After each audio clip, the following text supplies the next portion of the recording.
everyone, and welcome to my 4th anniversary Ask Me Anything live stream. Yay! Yes, everyone, it's been 4 years today since I posted my very first video to this channel. Where has the time gone? Well, you can find out by watching every video I've ever posted, because there was a lot of hours collectively that went into all that. Holy cats, I don't know. I was thinking about it today. I made a quick trip to the grocery store before the stream started. And, excuse me, I was like 4 years. I mean, the entirety of the Trump administration, at least first term, depending on what you think your outlook is for the next election. And it's flown by.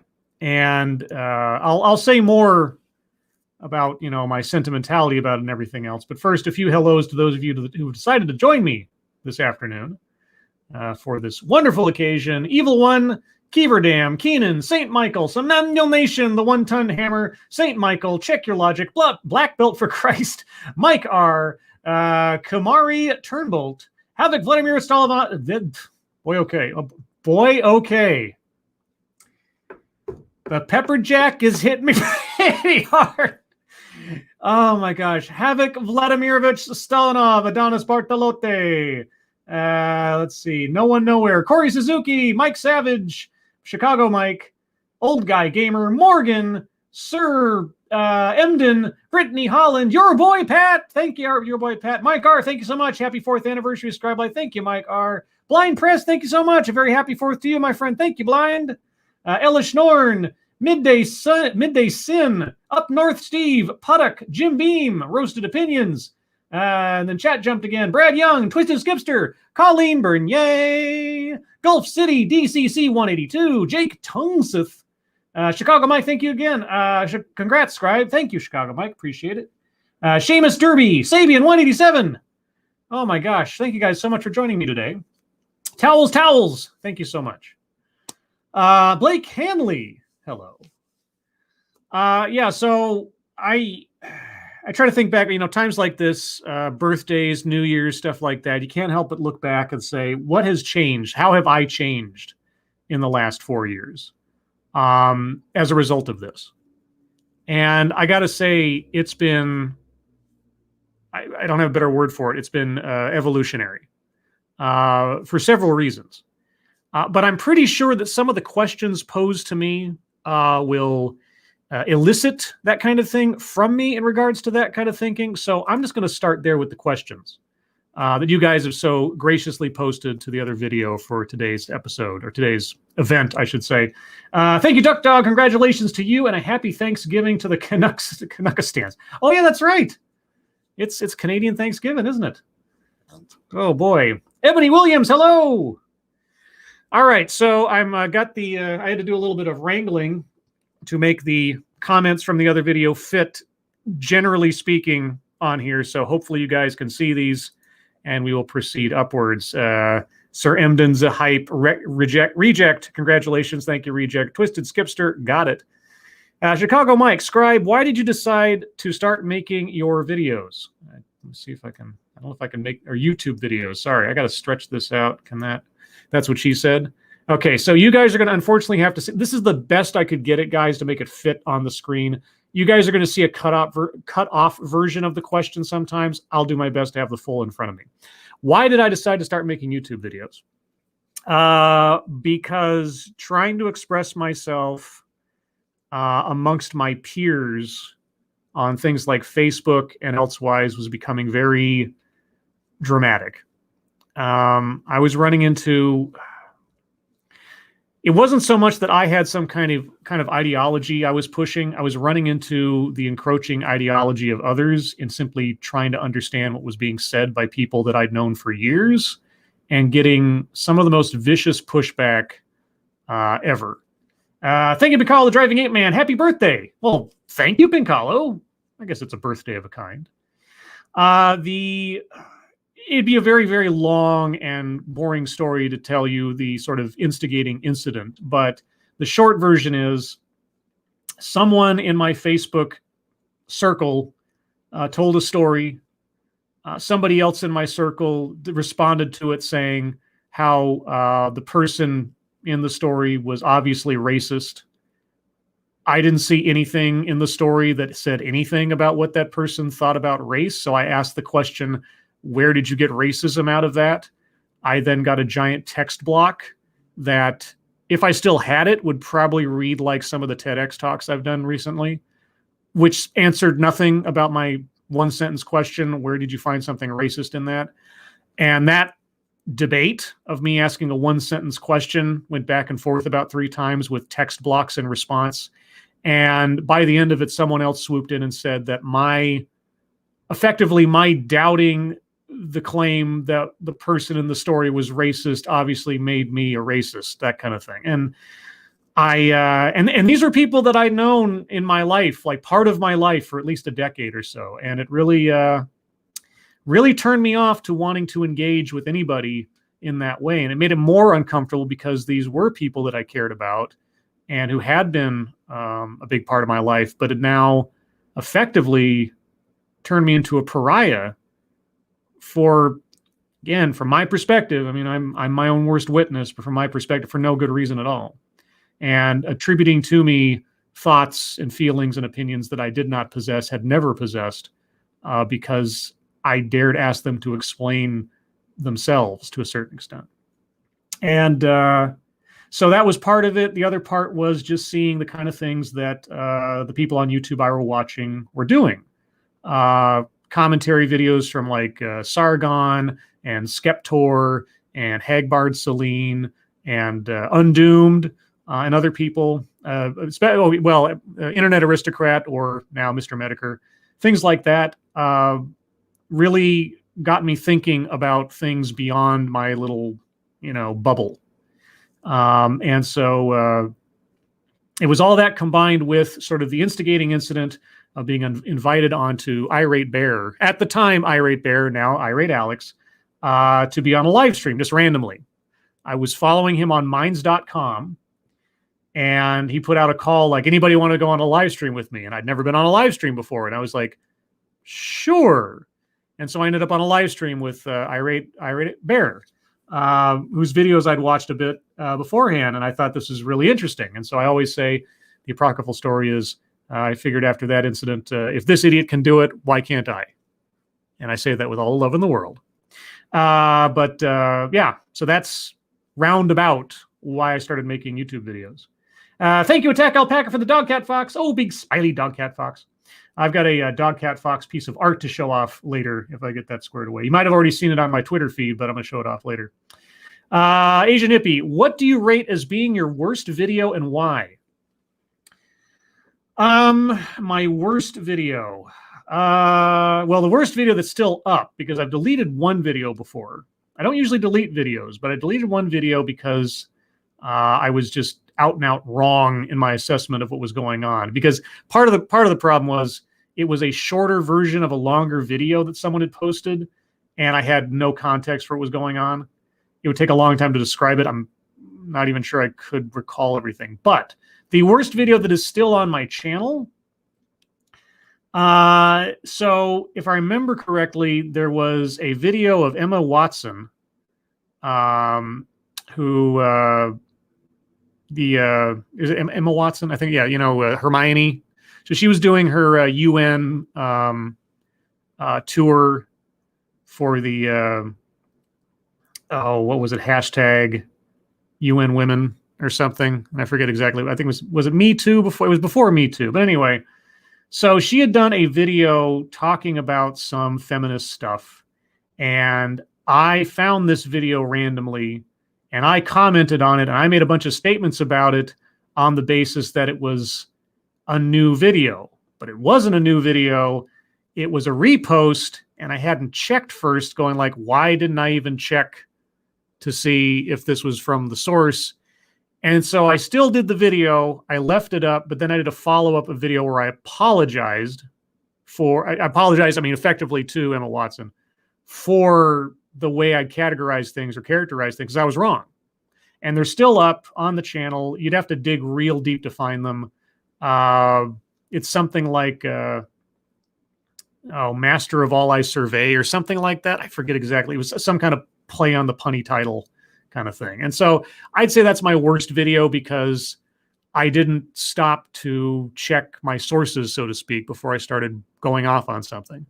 And that's not to say I haven't made mistakes since then, but since then, that was a learning point for me. It's like, double check, where is this coming from? Check that it's from the source as much as you can, and so on.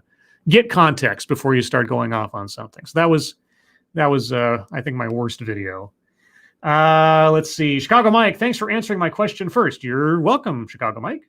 And this is Kyle. Thank you so much. Hello, chat people in Scribble. Scribe, how do you script your videos? Because I want to start making videos reviewing games and shows, but I don't know where to start in regards to making a script.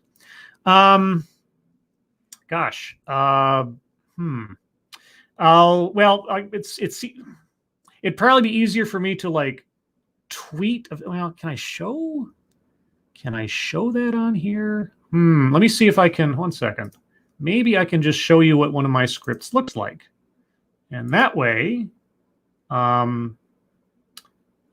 that might be easier to do. Let's see if I can do that without messing things up too much. 1 second here. Let me open up another window and then do this. You can see exactly how my scripts hash out. Let's see. So okay. I got to do a little bit of tab athletics here, guys. So just a second. Oh boy, is this going to work? I don't know if this is going to work. I guess we'll find out. Do that. Oh boy. Okay. Yeah, we're gonna have to reset the comments once I get back to this. But okay, so here. Let's see, can you see? No, you can't see. Let me zoom in on this. Okay, I think that's about as. Oh, I'm gonna have to back it up a little bit. Oh boy, the limitations. You know what? Let's just drop. Let's make it easier for everybody. There we go. Okay, so here is the script for my most recent video for Ritu and her amazing confessions about white supremacy and so on. So what I do is I've got some notes at the top that I can put into the description later. The links to sources that I used in the video, so I can put those in the description of the video. Links to the other videos associated with that one. And what I do is I'll write down what I want to say, and then I'll put a little breakpoint. And the breakpoint says that's where in the original video cut I then stop before the next cut. So I opened up the video, said my bit, and then at 6 seconds I break, cut the video, and then I put in my next piece of dialogue, and then I continue with the video until I get to 17 seconds, and so on. That's how I do it. And I script it live, so I'm watching the video with the video in my editing software, and wherever I think I need to stop to insert my commentary, I make a notation of that's the timestamp within the original video that I'm making the cut before I then would insert the next line. Now, of course, if I'm doing this in my editing software, it kind of tracks the time breaks for me, but it's always useful in case something goes wrong and you need to redo stuff, that you've got a log on your script of where you made the cuts and at what point in the video and so on. So that's how I script, basically. I write what I'm thinking as I watch the video, and then I make a notation of where I need to insert that per duration in the video. I hope that makes some kind of sense. I'm happy to go into that further if that would be helpful at some point, or talk to you on Twitter or something, because it's not very complex. I don't do anything really that complicated. Stuff you don't see here, I'll make notations like if I want to insert chink going chink right or whatever, I'll put a little note in there that says / chink right, or dramatic squirrel, or whatever else that I might put in there, of course, that kind of thing. So that's what one of my scripts looks like. It's not very exciting, but that's how I do it. Yeah, so let's go back to the questions, and you'll have to forgive me again as I have to scroll back down to the questions. Yes, no, we don't want to see that. That's fine. Let me get back down. Live TV, everybody. Live TV. Okay.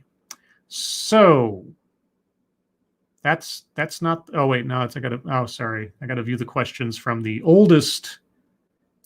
Okay, sort by newest first. Then we scroll. There we go. There we go. Okay. So that was on 1 Ton Hammer. Boop. Okay. 1 Ton Hammer. Is there any circumstance in the future where you would consider using a live camera? Also, Quinn the Cultist, thank you so much for the Dogcat Fox. Number one Dogcat Fox. I may consider using a camera if I thought about this. I thought, oh, maybe I'd do a face reveal for some charity situation or something, or maybe if some point, in some magical point, if my YouTube activity would make it so I didn't have to have a day job or something like that. I honestly don't know. I kind of appreciate the fact that I'm not on camera, and not because I think I'm ugly or something, which is obviously true. Just I kind of like the attention not being on me, but being on the material, being on what I have to say versus the visuals of anything, if that makes any sense. I also enjoy the anonymity to a certain extent. I mean, there are people in my life who know the quote unquote truth, but not very many. And I kind of like it that way. I might do a live camera where I show my hands or my keyboard or something and not my face, just to be a jerk at some point. But no, there's not really. I would have to be completely without worry of any, terrible consequences of anything if my face got out or something, I guess. I don't know what that means. It's very abstract. It's the best answer I've got. I'm sorry. Corey Suzuki, do you have anything in store for the future of the non-author dark channel, or in that case, a new channel to focus on some other interest? Yeah, I'm not quite sure what to do with non-author dark. For those of you that don't know, I have a secondary channel called Non-Author Dark. Very clever. Scribe, light, non-author dark. And non-author is apparently a real word somewhere. I didn't make that up.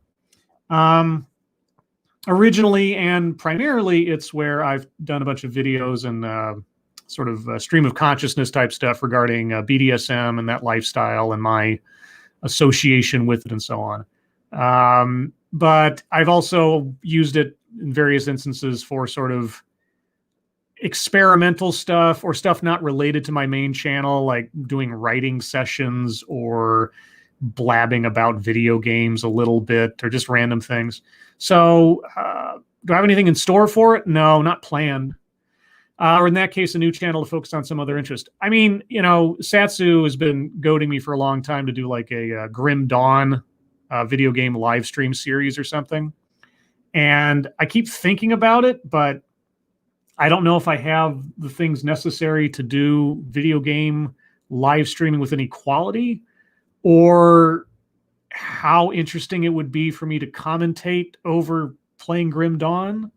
I've tried to think of like a way to do that. Like, am I telling a story, sort of? Like not necessarily like it's a role play stream, but I'm sort of trying to enhance the narrative of the story with my own notions about the character or something. I thought about those things. I guess I'm just stage fright sort of about trying to do a video game stream, since I play video games. I would not consider myself a gamer. Like, I'm not competitive. I'm not like hardcore into specific things or I don't know. I feel like a novice more or less at that. So maybe something for the new year, try something new in that regard. We'll see. I've thought about it. Thank you, Officer Buck. Hey, Scribe. Hey, Officer Buck.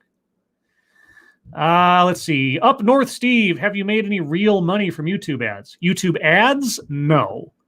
For example, I just found this out the other day because I decided to look. I'd never looked. The most watched video on my channel is the G.I. Jane movie review that Ranting Monkey and I did a couple of years ago now, right? It has, or at least the last time I looked, it had something like 71,000 views, okay? So I was curious the other day,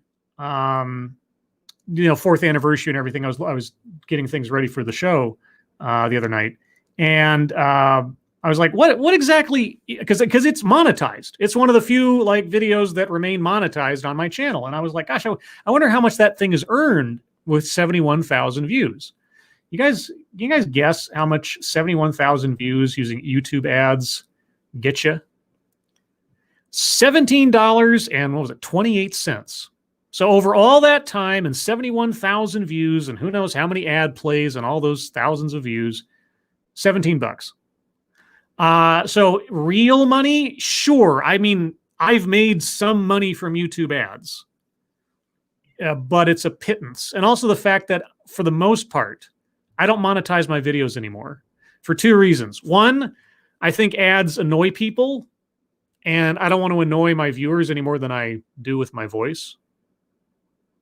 And two, and this isn't a complaint. There's no real point to putting ads on my videos because, one, they're going to get demonetized probably because I say a bad word or YouTube just decides to.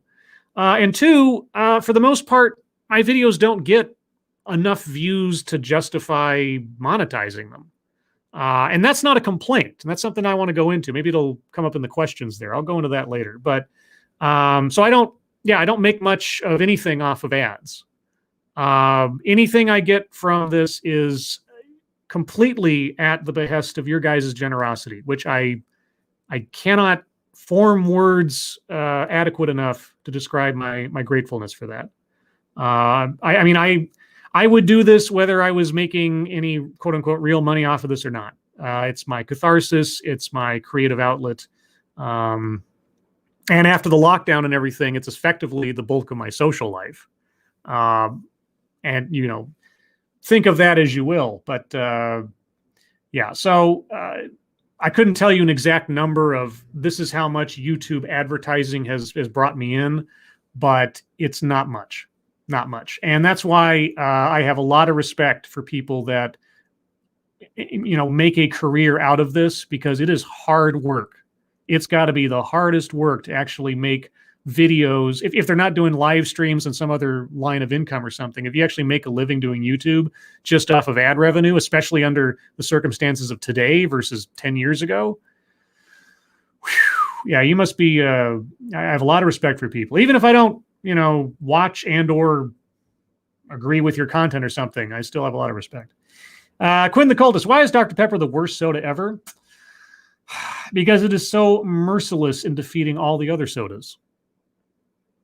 That's why. Puddock, how did you develop your dry wit? My sense of humor, such as it is almost entirely my dad's fault. He has, and in my family, we have a very sardonic, gallows humor sort of sense of fun between us as family members. We've always been very, very sarcastic, very kidding of one another. It's almost like my father was, not what was, he's still alive. What am I talking about? I'm talking about like in my youth, I should say, like was in the past kind of thing. Not that he's gone. You know what I mean? Anyway, he's kind of like a watered down Don Rickles, if you know who Don Rickles is. That kind of loving meanness, if that makes any sense. And the other thing that kind of helps is that I am not easy to make laugh necessarily. So a lot of times I can play quote unquote the straight man in the comedy situation, because it really takes something significant to get me to lose it. Oftentimes, of course, the silliness and contradictory nature of TEDx talks does that a lot, as you may have noticed. But yeah, so that's, if I had to, my dry wit comes from my father, and my sister, of course, as well has it. In fact, my sister and my mother may be listening right now because they were visiting me yesterday, and they said they would listen in. So, hi, Mom. Hi, sis. Yeah, I'm not going to make fun of you any more than I have to. Thank you, Attack Alpaca. Congrats on 4 years. I'm glad to have been a fan for a part of that. Also, do you ever feel burned out from doing Lawton 6 nights a week? Well, first off, thank you so much, Attack Alpaca. You and so many others, as I'll try to get to as we go on with the questions and things. I really appreciate your viewership. Really appreciate your support. Do I get burned out from doing Lawton 6 nights a week? Occasionally, I need to take a night off, and you've seen that before. Like, you know, the whatever was going on the day was just too much. But generally speaking, no, it's kind of just part of my routine now. And I still have fun with it. I still the fact that we're engaging with different stories every day, and you don't know what's going to come next, and the fact that I get along so well with Monkey and Satsu just make it like hanging out with my my best friends, you know. And so that's really what makes it work, is that we the three of us get along so well and know each other so well at this point. And you know, there's not a lot of like ego or competition or anything. We're just there to hang out and have fun, and like anybody else, occasionally a night off here. Maybe I think I took a week off at one point. Didn't I do that at one point? Took a week off for whatever reason. I think that might have been after my eyeball exploded. But anyway, so short answer is no, I don't feel burned out. But occasionally, you know, everybody needs a night off. And thank you again. This is Kyle. We're here because of that voice scribe. We don't care about your points. We just want to hear that sweet and sexy Kermit the Frog voice. It's not easy being green. Thank you. This is Kyle. Appreciate it. And Stargazer Nuts says, hello, Scribe Light. I'm so very sorry to be late. Happy 4th YouTube anniversary. Stargazer Nuts, unsung hero of all of our streams. I mean, there's several of you that fall in that category, but certainly Stargazer Nuts is one of them. Always there putting in the links to our various merch stores or channels or things, and just being sort of one of the caretakers. Is that okay, a word? Caretaker? Overseer? Potentate? I don't know. Of the collective of us. And so I really appreciate you, Stargazer. Thank you so much. New Fate 26. Why do you claim that The Hunt for Red October is the best movie ever made when Patriot Games is the better Jack Ryan film, The Predator is the better John McTiernan film, From Russia with Love is the blah, blah, blah. Okay. Hunt for Red October is the best movie ever made. Holy cats! Three-sided coin. Thank you so much. That's ridiculously generous of you. Congrats on 4 years, dirty capitalist.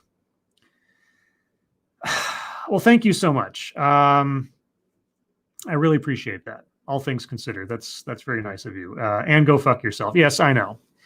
For those of you who aren't aware, Three-Sided Coin and I and others who they can mention themselves have had quite a few duels of verbiage on Twitter over the last several months or year or whatever.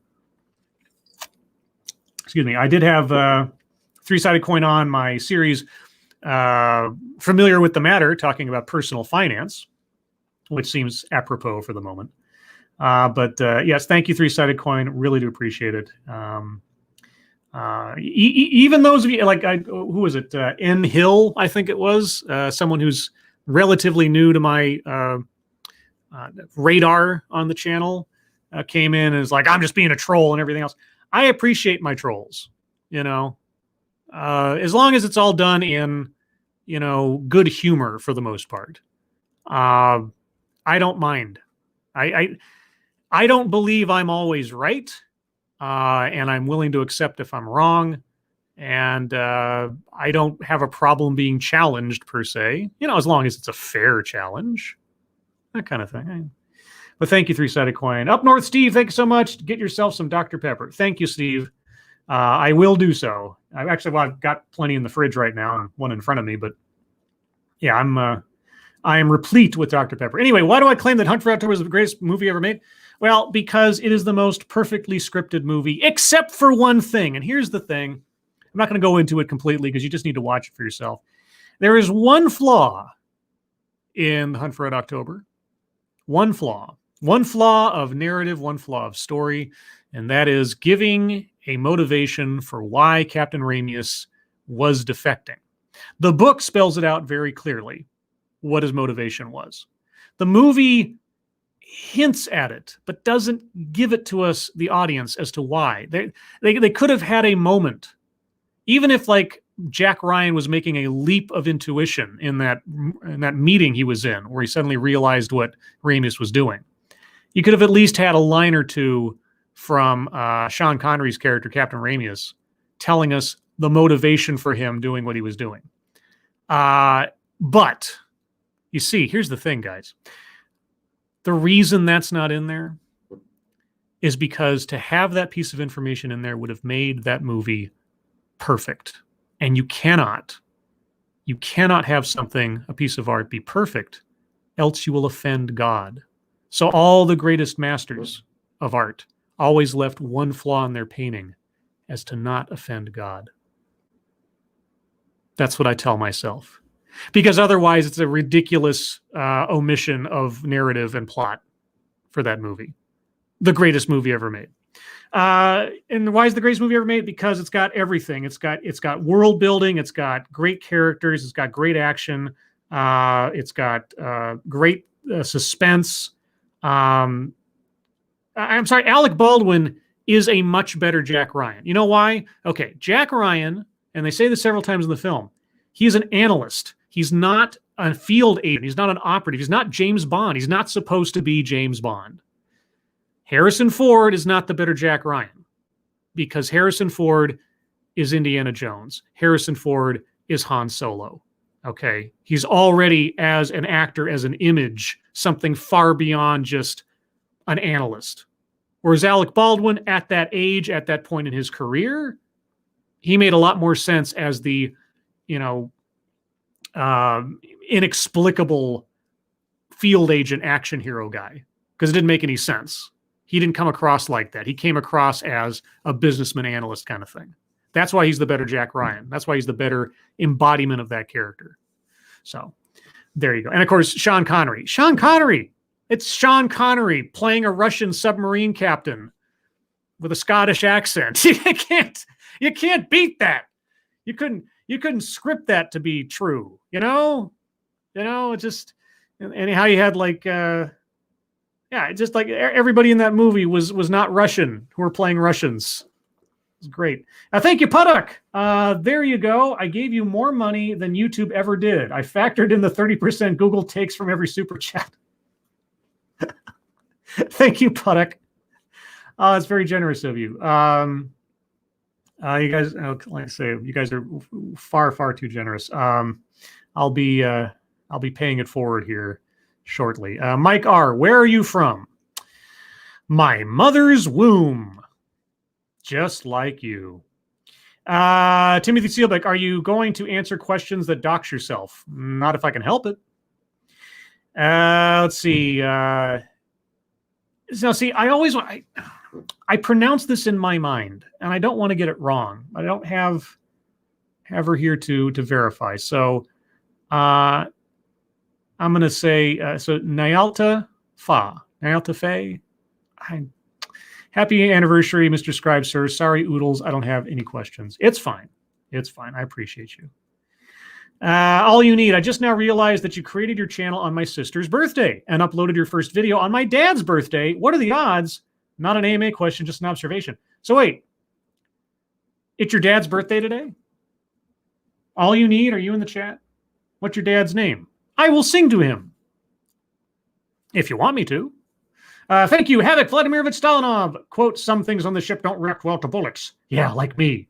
I don't react well to bullets. Yeah, see, lines like that, and Alec Baldwin doing a Sean Connery Russian impression right on the fly like that was great. Absolutely great. Let's see. Moving on. Tailed feature. Kemara Ha do Gaelic. Oh, how's my Gaelic doing? Sorry, Gaelic. I still make that mistake. It's Gaelic if it's Irish. It's Gaelic if it's Scottish. How's my Gaelic? How's my Gaelic? God damn it. Obviously not great. I mean, there are bits and pieces that have stuck with me, obviously. Bits and pieces. But faltering on my Gallic lessons is one of my most recent greatest shames, honestly. I feel embarrassed that I just burnt out on that. And it's in no one's fault but my own. It's not Tails' fault. I just got so frustrated. I described it as trying to parallel park during the driving test, right? I can't do it to save my life. And whenever I had to do it in the driving test stuff, I'd always get very frustrated with myself. And that's how I felt in those later lessons in trying to remember things. And it wasn't sticking. I felt like a terrible student. I wasn't giving it the amount of attention that it needed because of everything else going on. And I still feel I feel shamed when I think about that, but not to Tails' fault at all. He's great. Hopefully I'll talk more about the people I've met as we go, but let's see. Piccolo, thank you so much. Just remember the Irish are Gaelics. Yeah, har, har, har, har. Morgan says, yay, Electric Amish, congrats. Found you via your collab with Sinatra. Love your videos. Thank you. DVADR, 40 whole years is cereal soup? No, it isn't. Absolutely degenerate. How did you meet the guys you know, especially with Lords of the Night? How did that start? What got the ball rolling? Well, let's see. We're just talking about Lords of the Night. What happened with that was I had just become sort of DM friends with Ranting Monkey. I guess now almost 3 some odd years ago or whatever.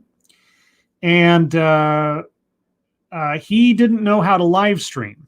And at that point, I had done a handful of live streams myself using the software of the time.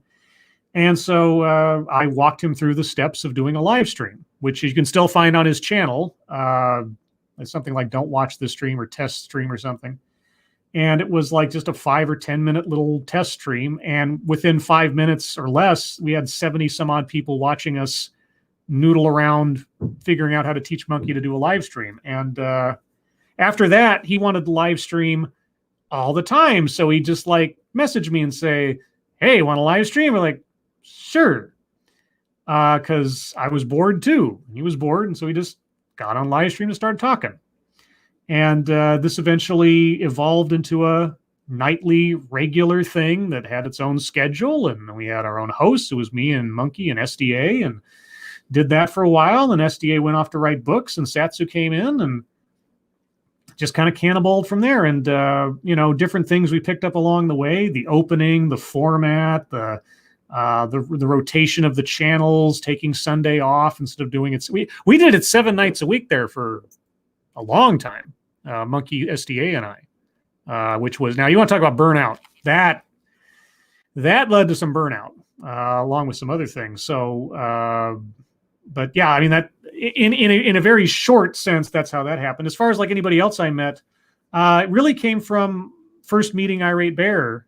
And then it was Irate Bear and Porco Dio and Gutenberg and Miss Misa and Tailed, and then Monkey and Sinatra, and Ferg was in there for a bit. I mean to have Ferg on at some point, but his schedule's all screwy. Anyway, all these people in the beginning of my little YouTube career who I still consider friends. Some have moved on to other things, don't do YouTube anymore, that kind of thing. But a lot of people still do, obviously.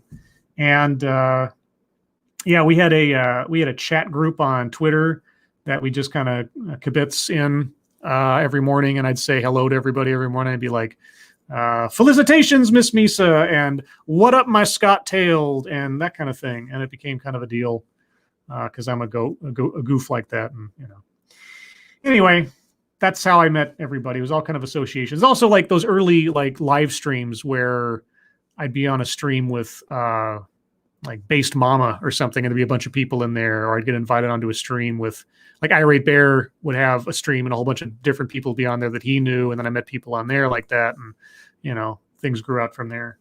Mike R, thank you so much. How long do you plan on making content for your channel?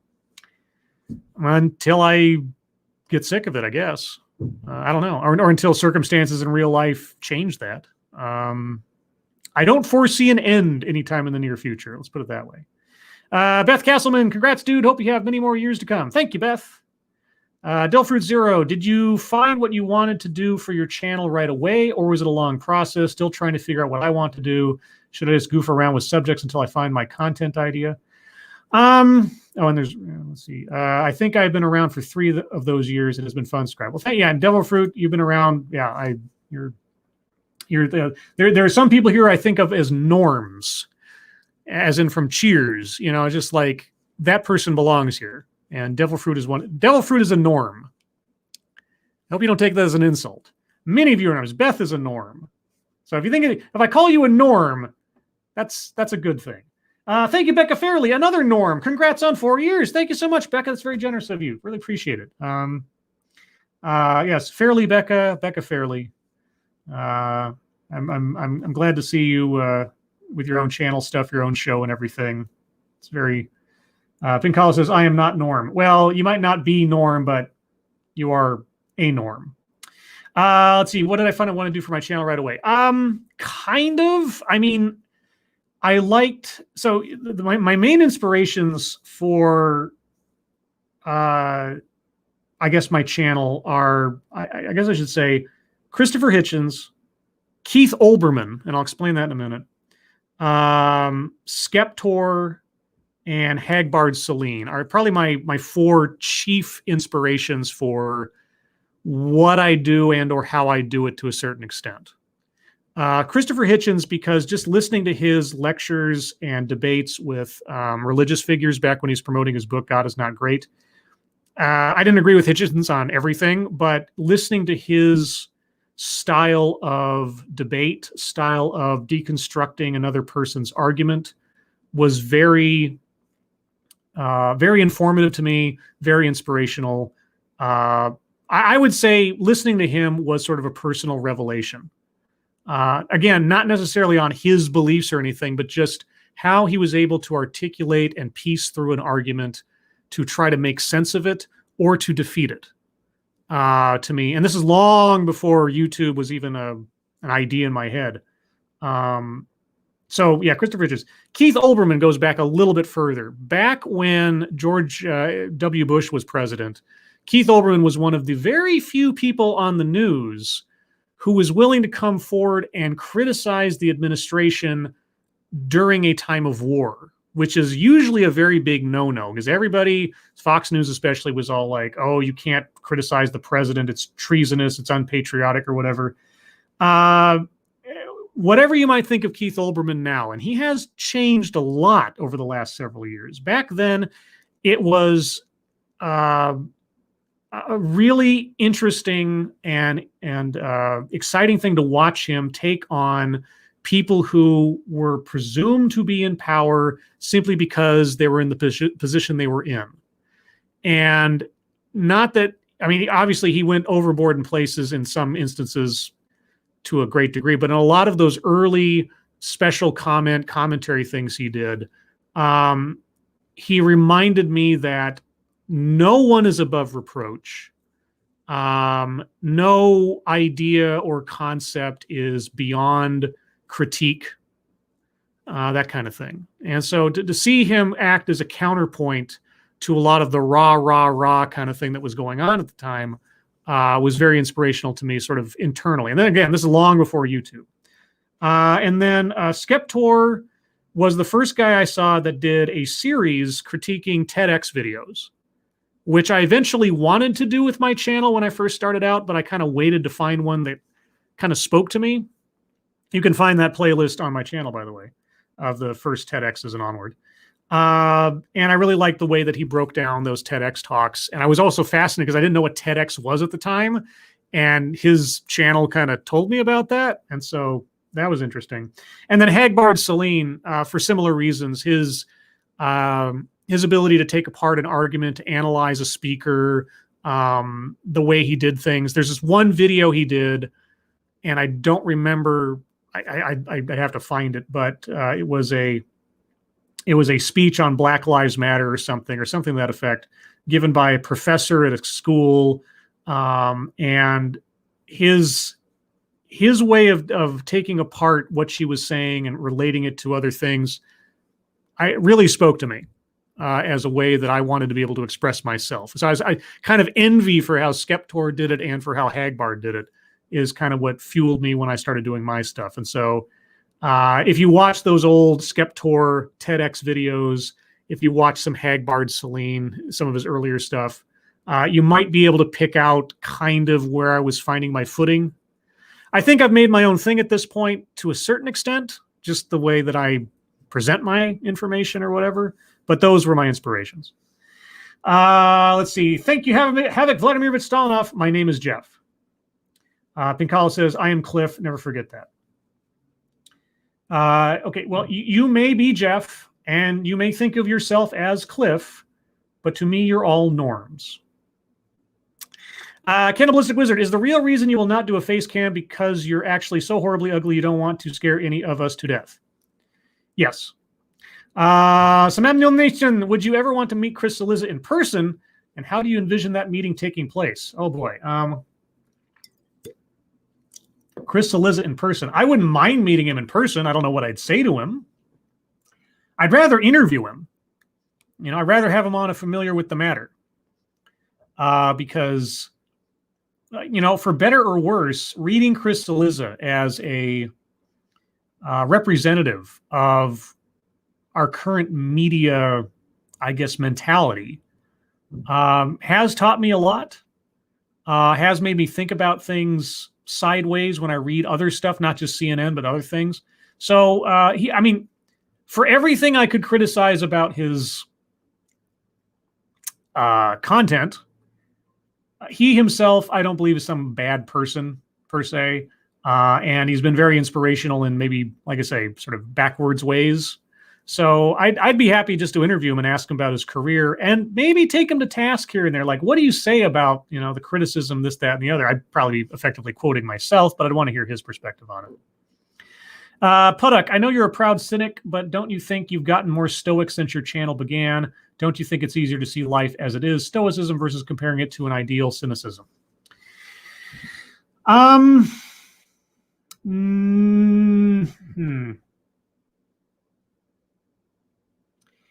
Have I gotten more stoic? I don't think I've gotten more. I think I was always stoic to a certain extent. I've always, for better or worse, put rationale over reflex emotion. Because I've seen people who act on reflex emotion both externally, and I've seen the consequences for myself of acting in reflex emotion. So I try as much as I can to have my rational side supersede most of the time. That also has a lot to do with my years of dealing with anxiety, where I would have to find a way to control not acting out due to irrationality, and that would almost require me to be more stoic or controlled emotionally than is probably healthy. But as far as my comparing it to an ideal cynicism, I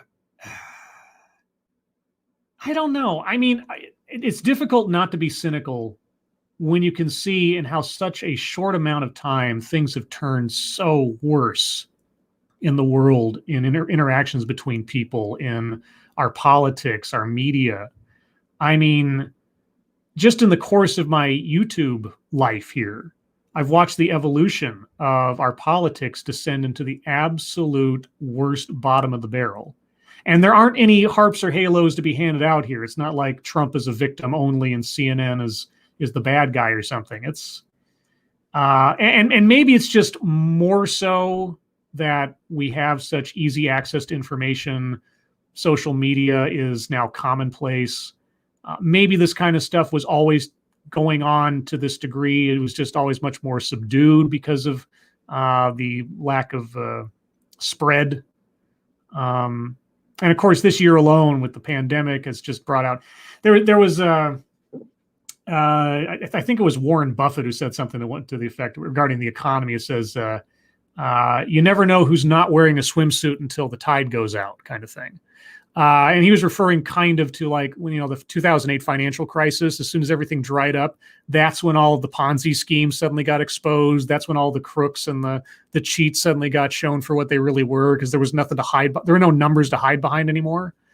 Something about the pandemic, people's panic over that, something about what Trump brings out in people has, I think, done that to a certain extent culturally and certainly in our media. And you get to see like who actually is holding the bag of good ideas and who isn't, because everything that's a bad idea becomes popular or becomes the thing that people click on. So I don't think I'll ever stop being a cynic because, I have the curse of perspective. I can remember a time, et cetera, right?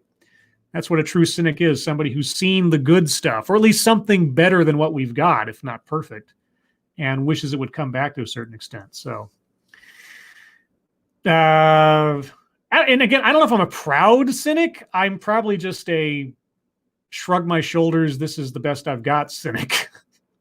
And Puddock, did your BDSM youth prepare for your masochistic TED Excellence streams? No, that has very little to do with it. Whatever pain I inflict on myself by watching TED Excellences, I don't think has anything to do with BDSM.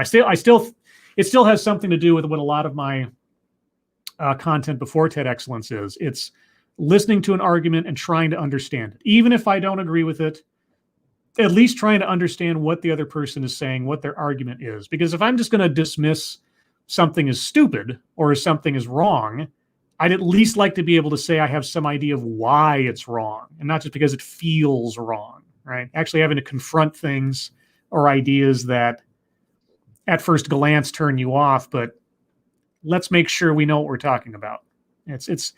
I guess it's a thin attempt at trying to maintain myself to be intellectually honest as things proceed, or at least have an idea of what I'm looking at before I critique it or dismiss it. Peter Silak, Hades 313. I have a question. Will you finally answer my question? It's been like 3 years.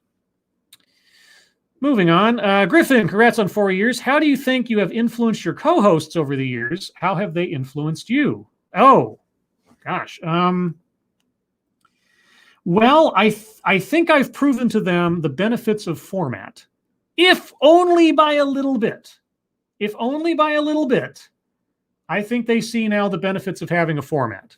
Not that you always have to have a format, but oftentimes it's better to have a format because you don't have to do that much thinking about what comes next. You look at the clock and say, oh, well, now we do this, which I think is a benefit.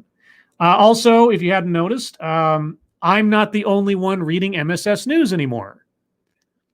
Now we take turns for the most part. Occasionally we'll switch it up, but whenever it's your night to host the show, that's who's basically responsible for reading MSS News. So I'd like to think I've contributed to both of their literacy skills and their vocabulary. Don't get a better vocabulary by reading other people's stuff.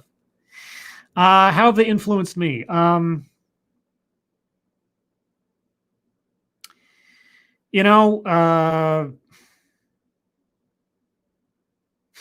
getting sentimental now, obviously. Between the two of them, I mean, this is so sappy. So let me. Okay, so I have a lot of admiration for Satsu. His intelligence, his humor, his ability to go with the flow on things even when things get rough. Watching him seemingly, and I'm sure it hasn't been a cakewalk or nothing, but just seemingly just slip into the role of fatherhood with such ease and good humor and good spirits is really, really inspiring. Really is. That he and Squishy have taken to this parents thing like ducks to water, as far as I can tell. And they have a beautiful little girl who's so feisty and intelligent, and just, it's an absolute joy to watch. And to have, for those of you that as well, we a lot of us have a personal connection to that child. Squishy's water broke on the show, the whole 16-hour live stream that Monkey did, watching her grow up, and just watching he and Squishy just move with such relative grace, as far as I can tell through it. And I'm not trying to say, oh, raising a child is some hellish experience or something, but I can't help but like think to myself, like, would I be that cool with it? Would I be that calm about it and just take to it so easily? And I don't know. But either way, it's really nice to see. And yeah. As far as Monkey, he doesn't like. He doesn't really care if anybody thinks of him as a cripple, but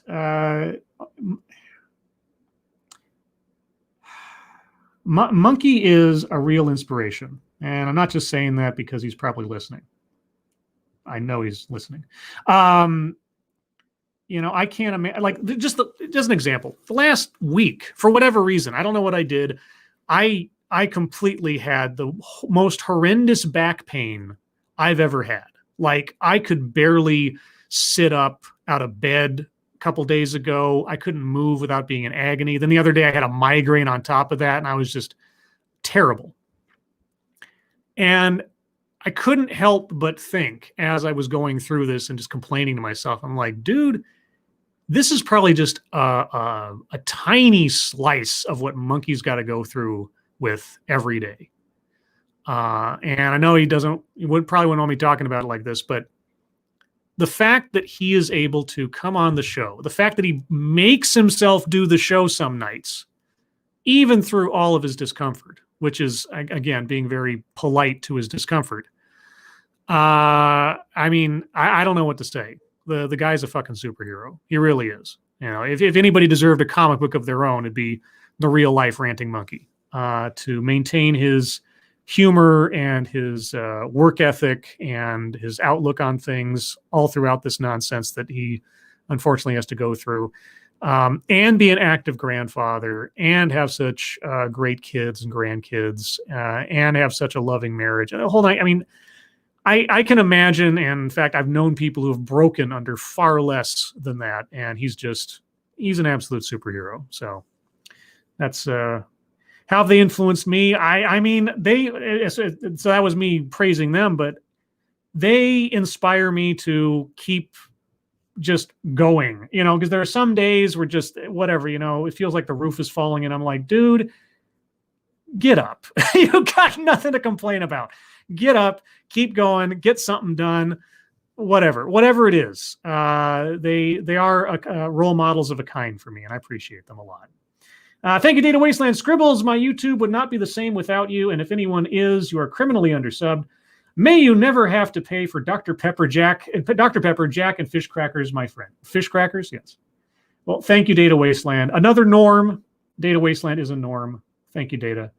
Thank you, Brenda Free. Where did you get your character from? Is that art or a book cover? Also, the name Scribe Light. It all fits you so well. I'm really curious. Well, thank you, Brenda. Okay, so if you see in the background of the screen right now, that is the painting Wanderer Above the Sea Fog by Caspar David Friedrich, I think 1818, something like that. And I've always liked that painting. And also it's in the public domain. So when I started the channel, I could use it without fear of some kind of copyright strike. But I'd always said, I'd love it if I had a version of this that was in profile, to make it unique for my channel or something. I just kind of said that a couple of times.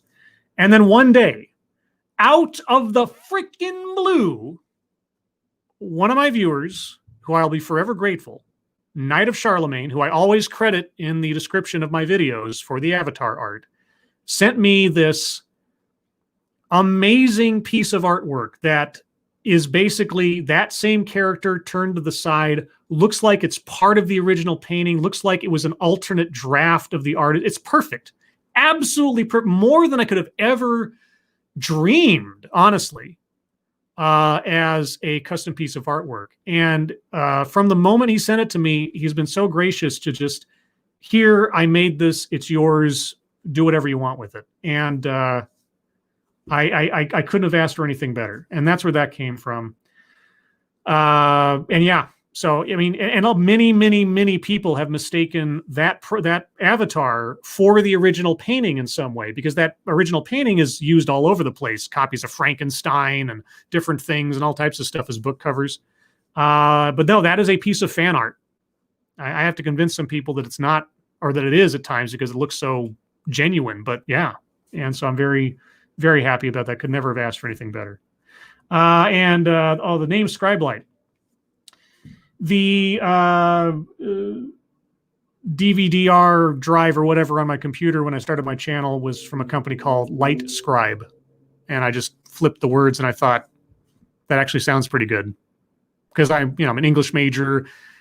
The light part, I'm not quite sure. I could sort of reverse engineer that to say, oh, I'm shedding light on interesting stuff. Nah, I'm not going to get that pretentious about it. It was just, it sounded good. It rolled off the tongue well. It had a little bit of mystery to it. And so, yeah, Scribe Light, Scribe, Scribbles. I think it might have been Gutenberg who first called me Scribbles, or it was Irate Bear, one of the two. Chicago Mike, thank you so much. Am I a norm too? I feel more like a cliff. Yeah. Okay. Here you go. If I call you a norm, you can also consider yourself a cliff. Okay. Norm or cliff, whichever you prefer. It's fine. I'll just use norm for shorthand. Thank you, Matt Barnes. Why do you not care for Drunkle or Ghastly? I'm not judging. It's just a curiosity to me. Congratulations on 4 years, Scribe. It's not that I don't care for Drunkle or Ghastly. Let me make this very clear. It's a little bit of melodrama and an act. Because those of you that have watched my show on my channel for a while, or Lords of the Night, I absolutely hate melodrama, right? But there are times where their style of talking over one another and interrupting and not pausing, and it strains me a bit. That's all. It's not them as individuals. I want to make it clear. It's not that I don't like them. It's just that on a live stream, sometimes it's a little rough. But no, I have every appreciation for Drunkle and Ghastly and all my YouTube friends. I really do, And sometimes, if you don't believe it, I do play up certain things for effect and for humor. And my irritation with them sometimes might not be exactly 100% legitimate, but it usually is. Adonis Bartolote, 4 years of Scribe Light. All I want to say is 4 more years. Well, hopefully so. We'll see. Let's see. Sir Emden, I recall orders were to place any questions we had in this video. Ahem. Oh, Scribe, good sir, what has inspired you to become a public figure? And have you ever been attacked online by groups you spoke out against? Am I a public? I guess to an extent. What inspired me? I kind of told that story earlier with the whole becoming YouTuber kind of deal. As far as being attacked online by groups you spoke out against, the only thing that comes to mind is after I did my video critiquing the Andrew Yang's plan for universal basic income, or where the money would come from, and I got some pushback from obviously Yang Gang members. Nothing terrible. Outside of that, I guess I've been very fortunate in that I really haven't had anything terrible come back at me as a result of any video I've done. I think that if the lack of it, I think, has to do with I try not to go at my subjects in anger. Right? I'm not there to inherently make fun of them or do a bunch of ad hominem stuff or just insult comedy kind of thing. Not because I don't appreciate that kind of stuff that others can do, and that's other people's styles and such, but it just doesn't come to me that naturally, And I find more entertainment in just thinking about what they're saying than talking about who the person is, unless they make themselves part of their argument in some fashion. But yeah, so it's long story short, too late. No, I haven't really had any attacks by groups or people. I occasionally very rarely I've had the subject of my video make a comment on the video itself. Though the one that comes to mind is Beat Chillette. I've done a couple of videos critiquing her stuff, and she is very, very politely, responded, and we've had a couple of back and forths on the comment section. I honestly haven't looked at her channel in quite a while, so I don't know if I had anything else to say, but a couple of videos she did on, I think it's like men in the workplace and things like that. I kind of, I had some observations, but But yeah, I mean, she was a good sport about it. I think because, like I say, I was arguing against, or I was critiquing her arguments rather than her, because, you know, who she is has very little to do with the ideas they put out, you know, kind of thing. So let's see. Eseth, Scribe, will you marry me? Will I? Maybe. That allows anything to happen there. So, yeah.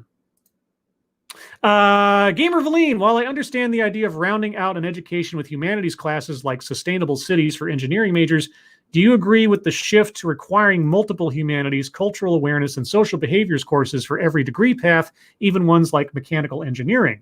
Do you think said courses would tie into the chosen major? Do you think said courses should tie into the chosen major if you agree with a need for diversification in the educational portfolio? I mean, now, granted, I don't know how all degrees are structured in all schools and things, but, you know, getting your Associate of Arts or something, your sort of general studies degree or something like that, I think is a good start. I also think it's necessary because if you go into college and you don't know what you want to focus on, being required to go through some general studies such like a diverse number of classes and things might help round out your education, make you aware of some things you weren't before. But once you decide upon a major, I don't think anything that isn't directly tied to that major should waste your time. If you want to be an engineer, you want to make the most of your time and your money as a college student, you should only be required to take classes that tie directly into your field of choice. If you want to take a minor in something, if you want to take some elective classes elsewhere, fine, but you shouldn't have to be required to. Social awareness, behaviors, and things. No. And as far as the humanities are concerned, again, it depends on what area you're going after. Maybe there aren't that many classes to specialize in art or something. I don't know. I only focused on English major stuff, writing, and you know, literature analysis and things like that. I dodged the bullet on having to deal with the modern structure of college education. But I mean, the college is doling out the thing, right? They're the ones that decide whether or not you've gotten the degree. But you're also the one spending your time and your money on it. So I don't think you should be forced to waste either on anything that isn't having a direct positive impact on the education that you are seeking. So, oh, Essence, Scribe Light, thank you for not crushing my hopes. Well, I've had my hopes crushed so many times. I wish never to have to do so to anybody else unless it's absolutely necessary. So, I don't know. I'm not okay. I could go off on a tangent. I'm going to save myself some embarrassment. Not you, me. All you need. Are you taking gag questions? Well, my BDSM channel is the other one, but okay, I'll humor you. If so, why do you let Monkey and Satsu drag you down? If not, why do you let Monkey and Satsu drag you down? They don't drag me down. They lift me up. Well, Satsu, Monkey can barely lift himself up, but you know what I mean. It's in the abstract. Senior staff reporter and chief Florida correspondent Colleen Bernier. Congrats on 4 years, and here's to many more. 1, is there anyone that you haven't streamed with yet that you want to? Oh, why, porn star Lilith Lust.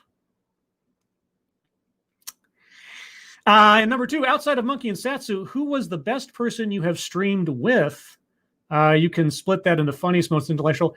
I mean, I playing favorites aside from Monkey and Satsu. I have a great time with Tail Feature. I think of Tail as one of my best friends on YouTube or otherwise, whether he knows it or not. I have a lot of fun with Tail. Truthfully, you know, there's probably not anyone within my little YouTube family that I could list that I haven't had a good time with, streaming with. So I mean, like I say, if I have to play favorites, yeah, but not to dismiss anyone else, but you know. Number 3, we all know you like your formats and control. Who was the best, funniest YouTuber to disrupt that?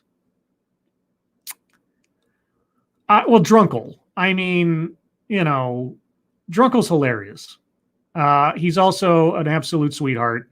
So as far as like the wrench to be thrown into the gears, that is at least a welcome presence for the most part, would be Drunken Uncle. That's what's coming to mind. Number 4, of all the TEDx talks you've watched, made videos of, which was your favorite? My first one. It's a two-parter because back in the olden days, and I don't know if this is still true, before you could, you had to get a certain number of subscribers before you could post a video longer than 15 minutes. So I had to split it into 2 parts. But the first one with John Eckloff, because doing that was actually the result of a longer trail of videos and investigation that took place. You can find most of that information in a playlist on my channel called Down the Rabbit Hole, that tells the story of how that all started and how I ended up doing my first TEDx talk, but with John Eckloff. So yeah, the first one is still my favorite, just because I think I did a really good job. I still do. You know, I was still really early in my channel and definitely my first time doing a TEDx. But I think it still holds up. The audio quality in places is horrendous. My recording abilities at that time were not that great, but content-wise, I still think it holds up. Kamari Turnbolt, happy anniversary. Thank you. Scribe, why to making videos? I'll explain the whys and the wherefores earlier on. That can't be all of the comments, can it? Let's see. Okay, I'm going to flip things up. Oh, was that it? Did I get through all the questions? Really? Oh, wait, no, there's more. Check. I don't know why that was, guys. I didn't. I wasn't trying to. Okay, yeah, okay. Check your logic. What running gag of these streams do you find most amusing?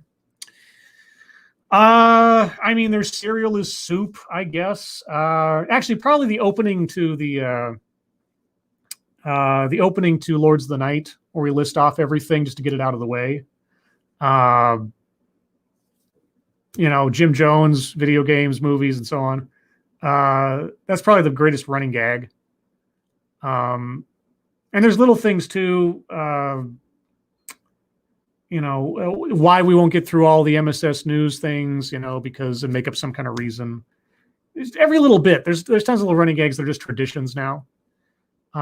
So yeah, I could go on for a long time with running gags, but that's we have a whole bunch, all the lore. Some emulation. If you could feast on roast wombat, fried platypus eggs, and a chalice of eucalyptus tea, would you enjoy it while visiting Down Under? Roast wombat. If I could, would I enjoy it? Probably not. I wouldn't go after it. And if visiting Down Under means having to run to the bathroom afterwards, then maybe. But all right. Let's see. We did that. We did that.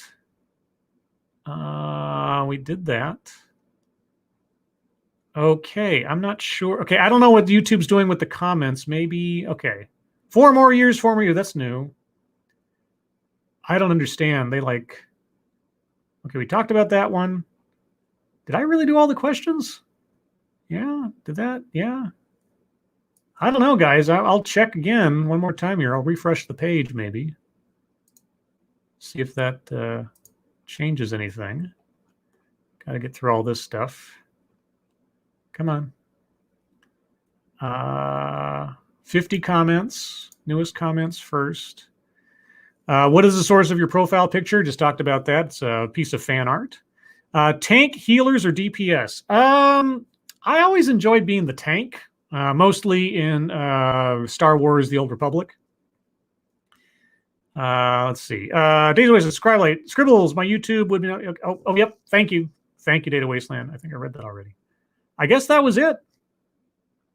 Well, okay. Got through all the questions there. So with that, I guess I will take any questions in the chat, and at the same time, I'll send the link out to various people on the YouTubes on the off chance that maybe somebody want to come on and visit. Maybe.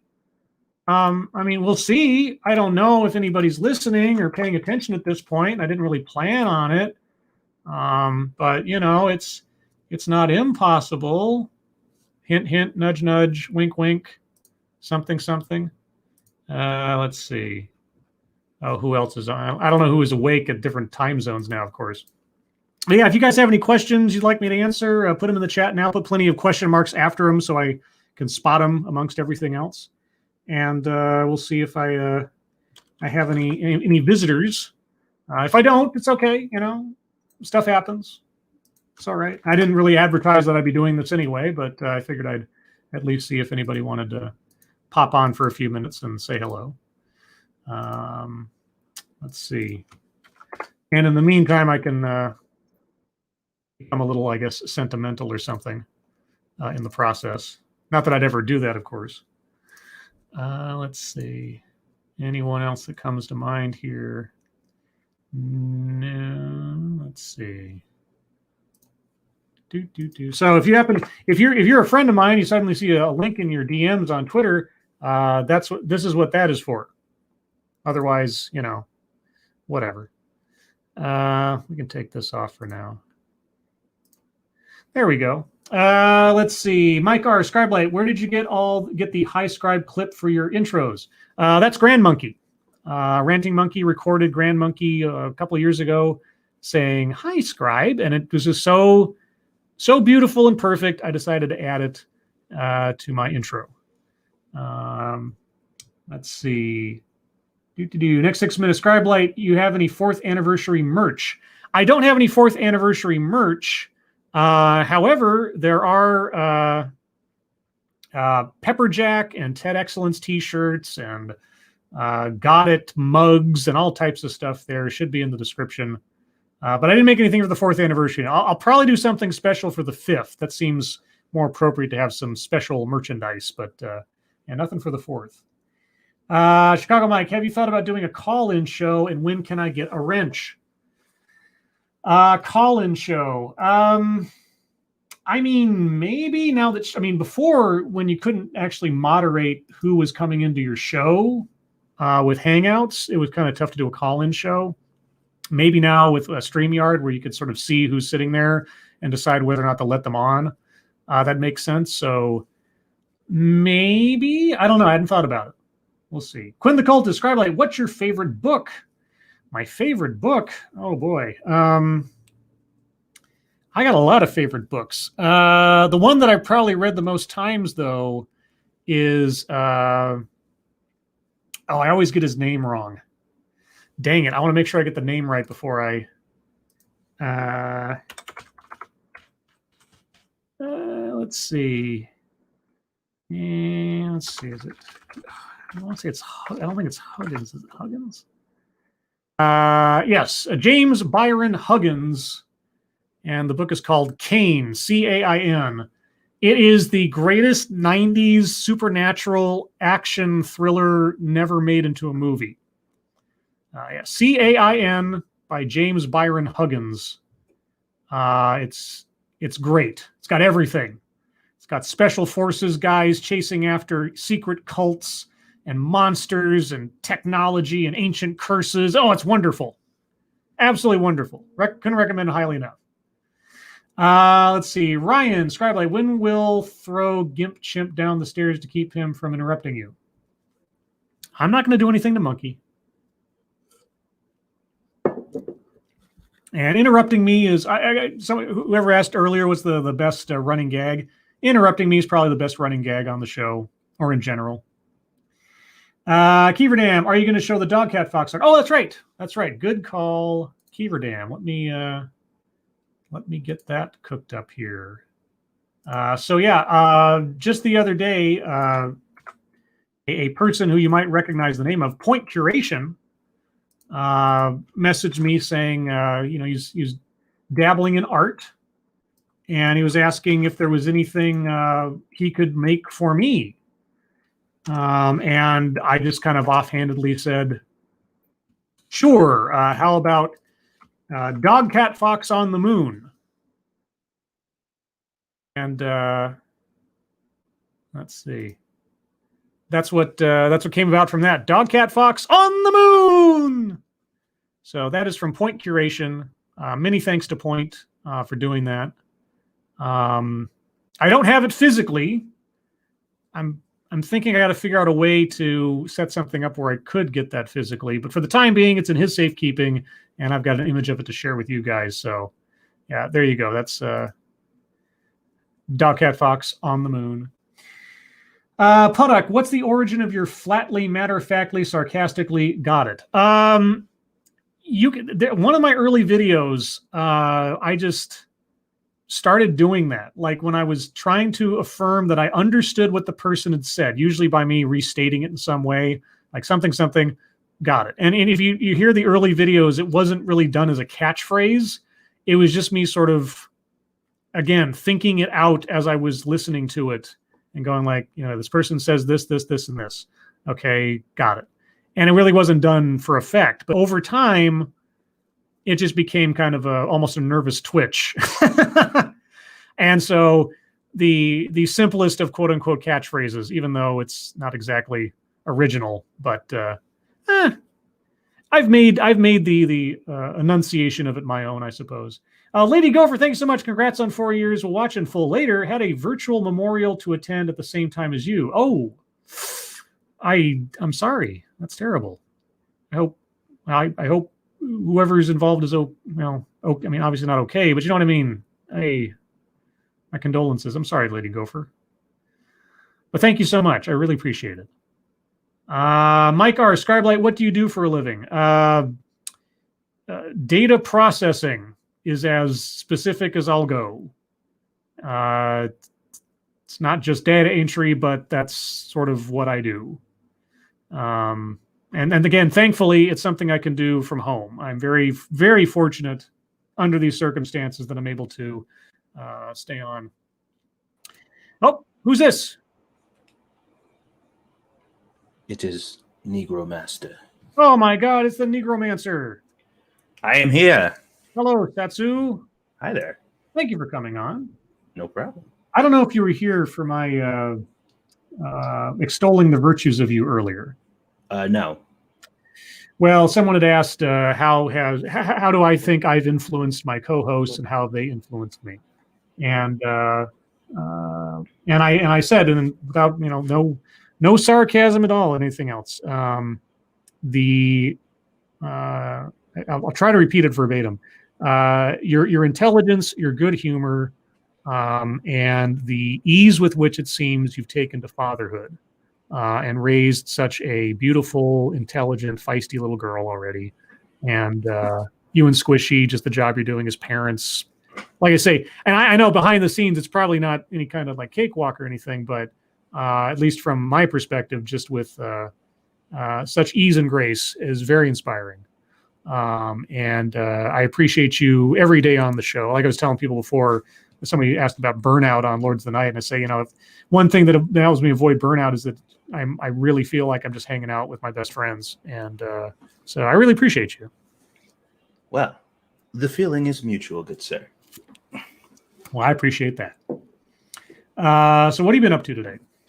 Well, I just got done. Squeetus was taking a nap, and she just woke up from her nap. Mm-hmm. And Squishy also just got home, and I was like, hey, we're going to hang out today. It's Sunday. Probably not going to be able to get a lot of work done. So, that's the plan. And then I got the notification, and I'm like, but first, I got to say what's up to Scribe. I appreciate it. If you got other stuff to do, I appreciate you dropping in.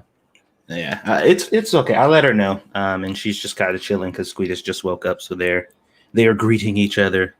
Oh, well, if you got to drop, it's fine. I was just having people pop in for a minute to say hello. Oh, because, man, it's been 4 years. 4 years. I know, man. It's been a long time. Yeah, like the Donald Trump presidency, because I started we're, now 20 some odd days from the election. Basically, my channel has run the gamut of the Trump term, perhaps the first term, perhaps the only term. But yeah, Puddock, Scribe Light, this is your channel. Oh, like this is your life? Yeah, right. Not exactly, but something like that. But it's been fun, man. Like I said, a lot of this stuff that we talk about, it's stressful, and most of the time I'm just like, I don't want to fucking hear about or talk about this stuff, whatever. But it's good to stay informed with people who, you know, at least for the most part, know, you know, what's going on, and can provide context to a lot of stuff that I either don't understand or haven't really researched and stuff. And, you know, it's fucking all the moments, man, just fucking over the years. There's so many just epic moments that I think I would regret not experiencing if I just decided not to join the show, you know? Yeah. Yeah, no, I mean, the night that we were like the first to break the missile attack on Syria while Trump was early on in his presidency, and like, holy God, breaking news, guys, we're attacking another country. When Squishy's water broke, all the little either the news stories we covered or the things that happened or whatever else, it's really been just a crazy set of years. And like you say, I don't know that I could get through dealing with the stuff that we deal with without a couple of friends to sort of like feel bad with about. Say congratulations, Uncle Scribe. Oh, say it, Lily. Say congratulations. She like, no, I can't even say the L in blue, sir. Blue. Say blue. Say blue. She's just smiling. She's not ready for live streams yet. Go. Is she telling you to leave? Is she like pointing out the door like, go? You may go now. Yeah. She got her big old afro out. Aw. Big afro baby. Oh, it's sweetest. You stink. You stink? Did you poop? You heard her? She said, I stink. So you stink. She'd be saying that when I be changing her. Like, yes, you do. Oh. Oh, you want booty change? Yeah, you stink. If you stink, you go get changed. Well, at least she can alert you now. Yeah. Mike R. Scarlett, what is your favorite topic of TEDx talks to cover? My favorite topic. I don't know. I actually think the criminal justice reform ones, like restorative justice and that kind of stuff. I think those are the most interesting to me because they are so topical, and I'm always very curious to know what this next person's theory is going to be on how to do it, when almost none of them make any sense at all. But I mean, honestly, some of them are just like the surprise ones. Like I just randomly will pick something where the title sounds weird and make this amazing discovery. Like, what is this person talking about? Like the guy who was like, calling people names is bad the other day. And then just like him going off on, what was it, like endorphins and positive thinking and all that. Like, okay. Shady Grin, thank you so much. This money is for Dr. Pepper only, so we can virtually share a drink among friends. Cheers. Thank you, Shady. Appreciate it. But, hold on, let me see if I can get the camera going. Okay. Yeah, I got through all the questions on the deal relatively quickly. I wasn't... Oh, I didn't even know you had... I thought you had just started. What time did you start? Oh, I started about an hour and a half ago. Oh, okay. Yeah. Now I had people post questions to the announcement video in the comments to save me having to hunt around, and got through them all pretty quick. So, again, guys, if you have any questions for me, put them in the chat now. Plenty of question marks afterwards. I'll probably only go about 2 hours or so, top of the hour, unless something causes me to stay on. If I have more visitors or something. Let's see. I plan on doing a TED Excellence tomorrow. Oh, here we go. There she is. Say hi, Afro baby. Oh, hello, little one. She like, mommy, come here. Mommy. Yes. Hello. Look at that fro, man. Oh man, look at that hair. Big poof. Say hi, Scribe. Hello. I'm waving. You can't see me, but I'm waving. Aw, look at her. Your jammies. Mommy combed her hair out, so. And this is actually, it shrunk since the first time. It's like she did it last night or whatever. Yeah. And it was bigger than this, but this is her just having it. Aw. Say hi, baby. Why am I here? What am I doing? Boo. Boo. Boo. Say boo. Blue. Blue. She's so Oh. cute. Look at her. I know. She's so happy. Say cheese. Cheese. Go get your diapers. Aw. Oh, sorry. Oh. Let's see. Adonis Bartolote. That's a baby in that hair. I know, right? She unplugged the mic like she kicked the mic out. Oh, well, she's already trying to sabotage you. Oh, he's a baby. Random's let's talking see. shit. He said, "You know, clippers are a thing, dude. If I shave my beard, my wife will lose her fucking mind." I can imagine you without a beard. And believe it or not, this is I actually trimmed it a week ago, and this is what it looks like after trimming it. Everybody keeps bitching about my beard, even though you like it, because for whatever reason they think I'm supposed to care about the person who's not fucking me and not really care about my beard. They're like, "Hey, our opinion of your beard trumps the person you're fucking." I'm like, I don't think it does.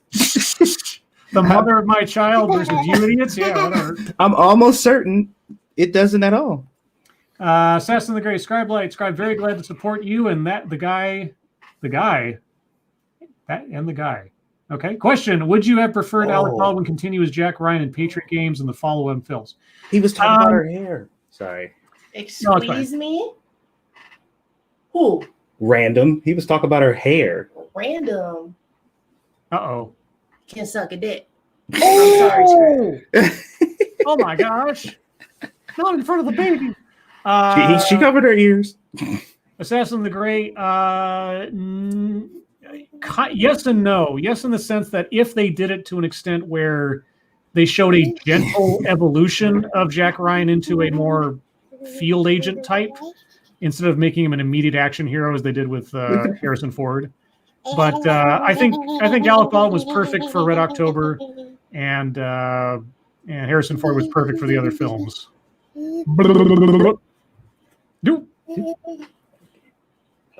Does she not stink? Okay, she was lying. No, Aw.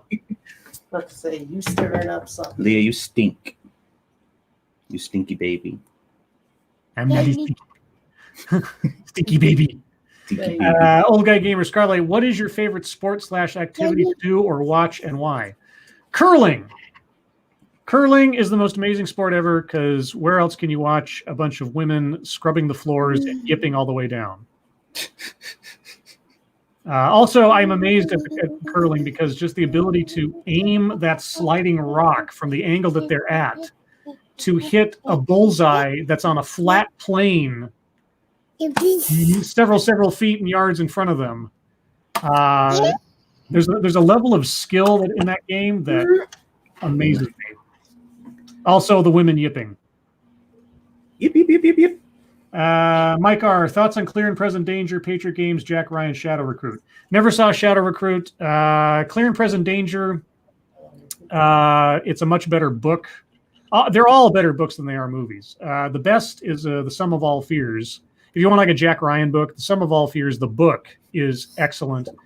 But one of my other favorite Tom Clancy books is Without Remorse, which is basically The Punisher, the novel. And it's great. It talks about Mr. Clark. She's so happy. Look at her. She's grinning like an idiot. Eee. Making faces. Yeah. I love when she does that. Old demon face. Arr. Yeah. Arr. Leah. You gotta be quiet. Oh.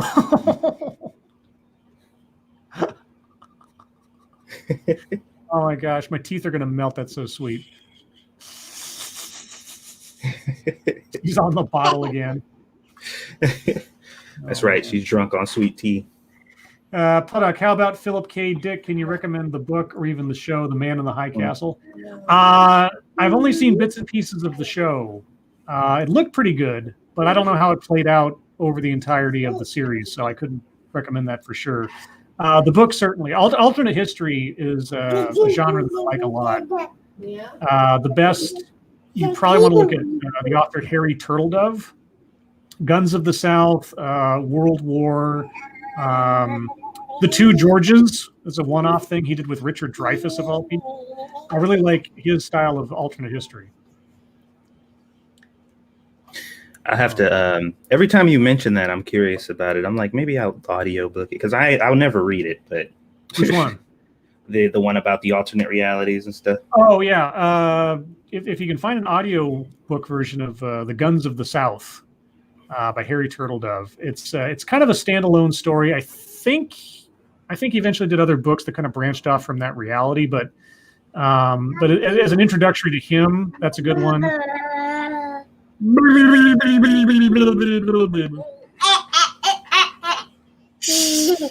Tell him again, Lee.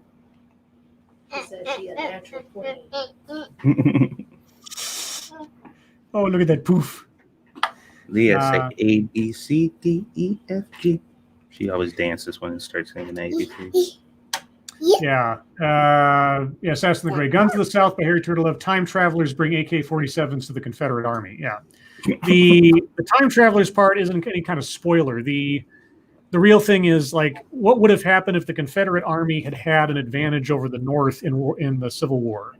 And Turtledove's analysis of the politics and the individuals involved and the forces at work in that period of time it's an excuse to, like, what would have happened if, and the time travelers are the MacGuffin.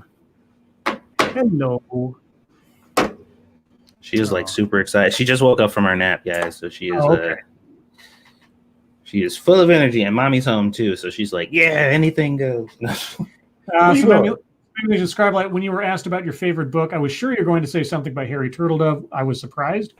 I mean, I have a lot of favorite books depending on the genre, but like I'm thinking about, like, the book that I've read the most times over, and it's been Cain by James Byron Huggins. It's my favorite book of all time. Not necessarily, but it's one that it's kind of comfort food book. So I like that book. I like a lot of other books too. This is Kyle Scribelight. Is it me, or does Aaliyah sound like Tarzan trying to teach Jane gorilla? That is a loaded question, Kyle, and I don't know that was appropriate. Pretty loaded. Up North, Steve says, I read a lot of Turtledove. Yeah, I haven't read everything. Like World War, the first 4 books are all I really read. Everything that continued after that seemed like superfluous after World War II was over with. But she kisses her penguin, and that's it. Aw. She won't give us kisses, but she'll kiss the penguin. Oh. It's so rude. Wait, Squishy's a penguin? I guess Squishy's a penguin. Let's get attacked. This is. Oh, there you go. Oh. She's like, all right. Face bump. All right. But the penguin gets rid of this. Ooh. Yeah, my bottle. Excuse me. Attitude. The bottle. P-Dog, wish I could be there. Happy anniversary to my favorite English major. Thank you, P-Dog. Lawyer Dog. Guys, go check out P-Dog Knight's channel for his morning show. He does in the morning what we do at night for the most part. Yeah. If you're still on when I get home, I'm probably going to be wrapping up here in about 20. So I appreciate it, but probably not. Let's see. Assassin of the Grey. Willem Dafoe is a far superior Mr. Clark than Liv Schreiber. I would agree with that. Willem Dafoe is a great actor or anything. But anyway, Satsu, thank you so much for joining me. Appreciate it. Yeah, no problem, dude. I figured you, if there was any way to make this stream a happier one, it would be Squeetus. So I appreciate it. Well, you have fun with the family today. Will do. And I will remember, guys, if you'd like to hear more from me or Satsu 2 Cents or the Ranting Monkey, you can find all 3 of us tomorrow night, Monday night, on Satsu's channel at 6 p.m. Pacific, 9 p.m. Eastern for The Lords of the Night. Lords of the Night. Lords of the Night. Well, you have a good rest of your Sunday, dude. Oh, did she say bye? I didn't even hear. Aw. Say bye. Oh, you gonna wave this time? You suck. As soon as I hit the turn, bye. All right. Well, thank you for inviting me. Like, this is a celebrations happen. I got to be there. I appreciate it. Thank you, man. No problem, dude. All right. You take care. Later, dude. Bye. All right. Well, that was Satsu 2 Cents, one of my many YouTube friends. And yeah, I probably should have given a heads up to people ahead of time that I might be inviting people on because nobody's here. But I saw Monkey in the chat earlier in P-Dog Night. Saw him. Saw the question from Tailed in there too. So any other questions, guys? I appreciate all of you. So Ammunition, if you decided you needed to drive, what car would you consider getting? Oh, well, I always wanted a 79 gold Chevelle with swivel chairs and frosted oval windows in the back. Yeah. Oh, a 79 gold Chevelle. Your boy Pat, hello. Okay, well, since we're kind of wrapping up, I'll get into the sentimental stuff now. How have I changed in the 4 years? I was at a pretty low place when I started this because of various things. I talked about a little bit about it. My social group, or at least the bulk of it, had started to drift away because of,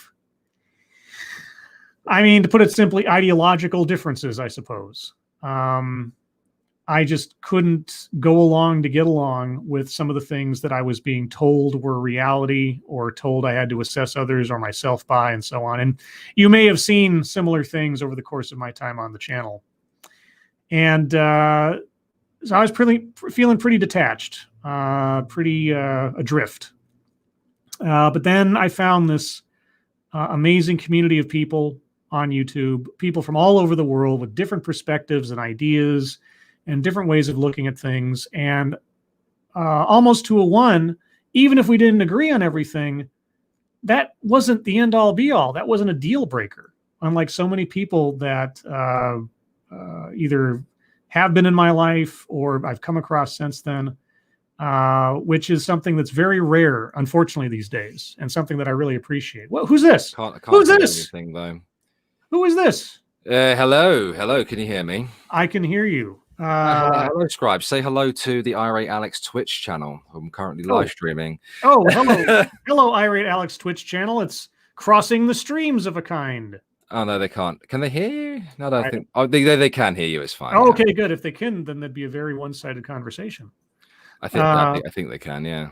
Thank you, Andrew Joyner. Have you read Cynical Theories by James Lindsay? Heavy going, but interesting. I follow James Lindsay on Twitter. I haven't read any of his books yet, but I appreciate him. How are you, Scribbles? Well, I was just telling people about how much I've changed as a result of the YouTubing over the last 4 years. Mm-hmm. And I talked about you earlier because people asked, like, when did you start doing YouTube and everything? Mm-hmm. And, as much as I joke about it, I owe you all the thanks in the world for inspiring me to give this a shot. Because that one day on Minds, if I hadn't been on Minds that day and seen your little post saying, anybody want to come on for a live stream, I might not have gotten the idea that I could do this. And I always characterize it by saying, I was on with Irate Bear, and if this idiot can do it, I certainly can. That's that. I mean, it's true to an extent, in the extent that after being, like I was just saying a minute ago, being effectively ostracized by my social group because I wasn't willing to go along to get along with the rampant ideology that was taking over, and still wanting to be able to say my piece, but every time I tried to on Facebook or something, I was immediately vilified. Getting on air with you, and then the subsequent meeting everybody and starting my channel, you and Porco Dio and Ferg and Tailed and Gutenberg and all the old timers now, I guess.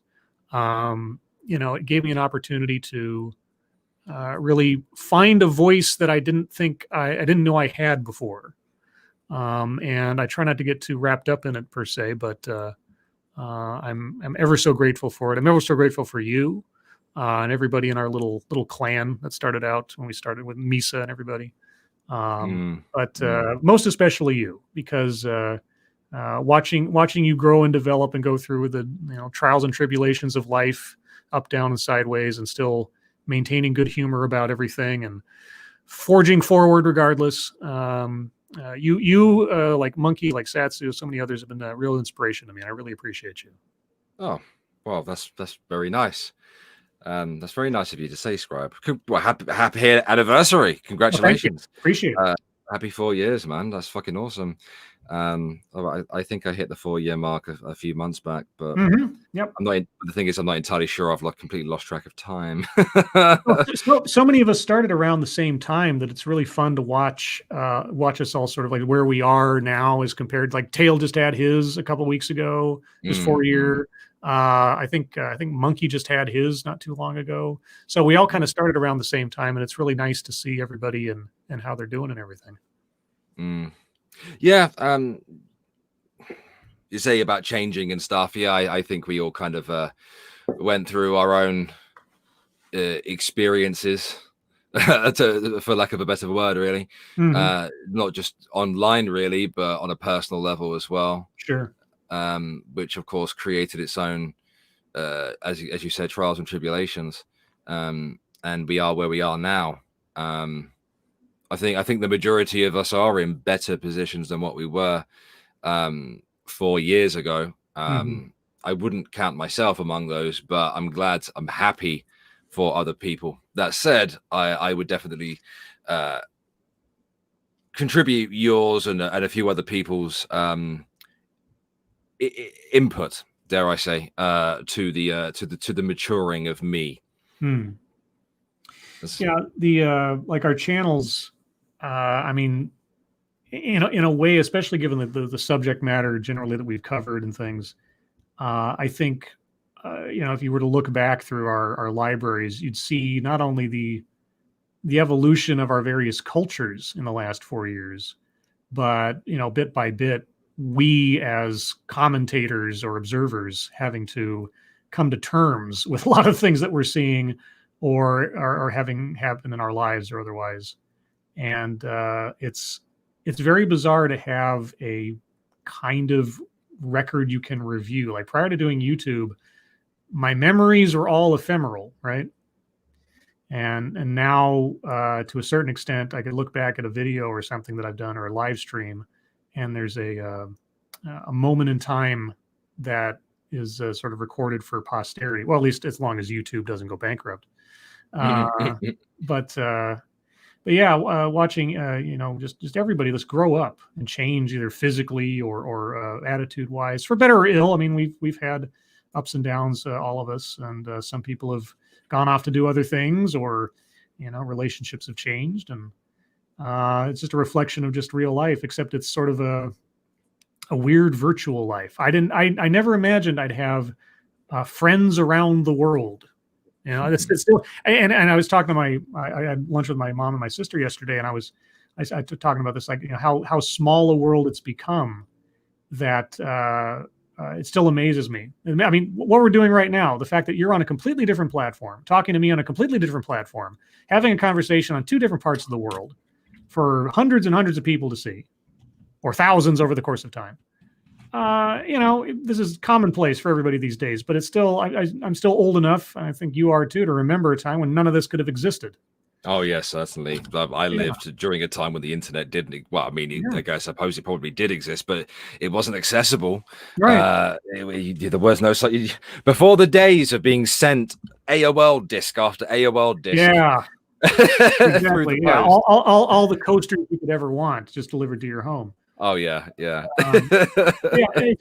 It still marvels me to a certain extent, and I'm so grateful for it, with all its technicalities and rules and monetization schemes and everything else, that I was able to make a connection with so many people, and you especially. So thank you so much for being the genesis of this entire part of my life for me.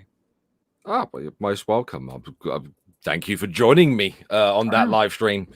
I know. I started back then. You were going to have much luck elsewise that day. Yeah, exactly. Yeah, a sad little bear.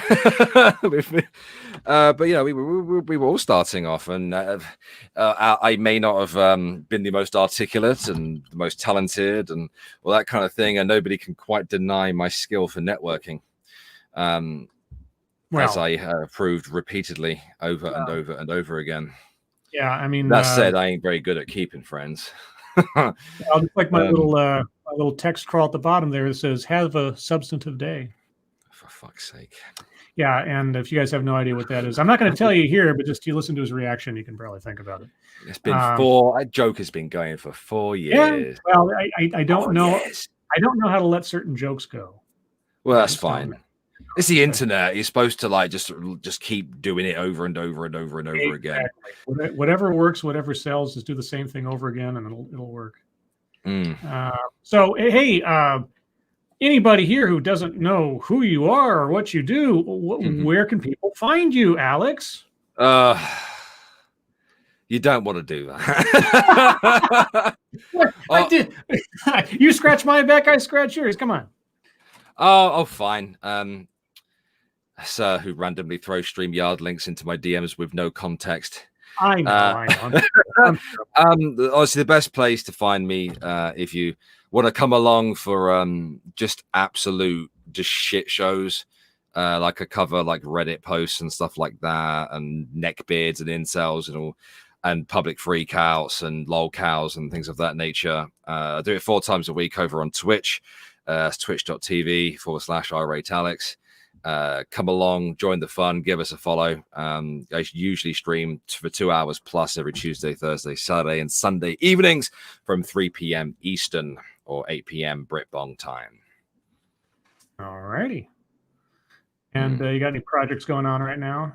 Yeah, I do have the third Shani documentary. Oh yeah, you're big on Shani right now. Oh yeah, she's a fucking she's horrible, mate. Who's Shani for people who don't know? Is it wise? I don't want to ruin your anniversary. Well, okay, just the brief capsule. Who she is and what she does. She's a fat lol-cow mess who is very much quite overtly racist, makes excuse for everything, lies, and neglects her children. Oh, great. Wonderful person. Wonderful person. Yeah, so I make it my personal business to make fun of her. Yeah. I did cover Lucas Werner earlier on in the week. He's a fun time. Who's he?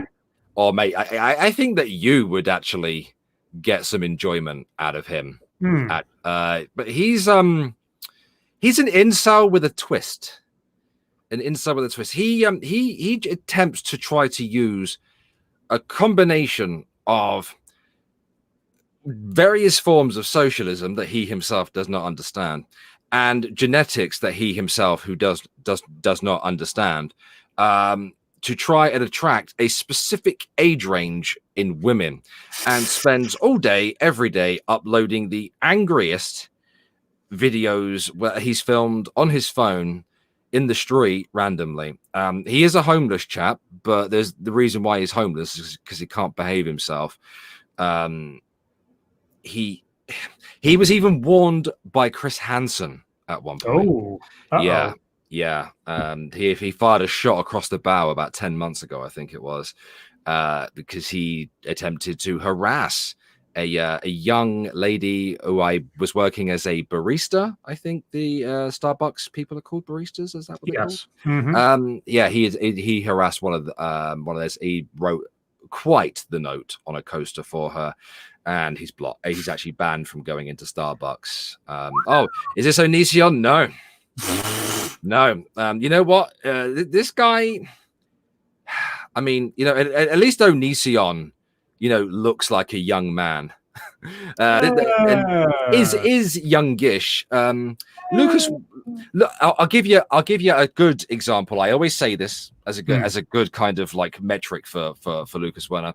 He believes that Japan is so technologically advanced because their age of consent is lower.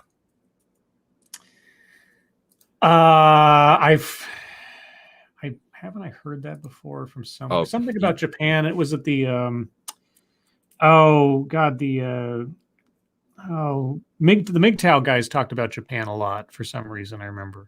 Well, I mean, he does. Yeah. Okay.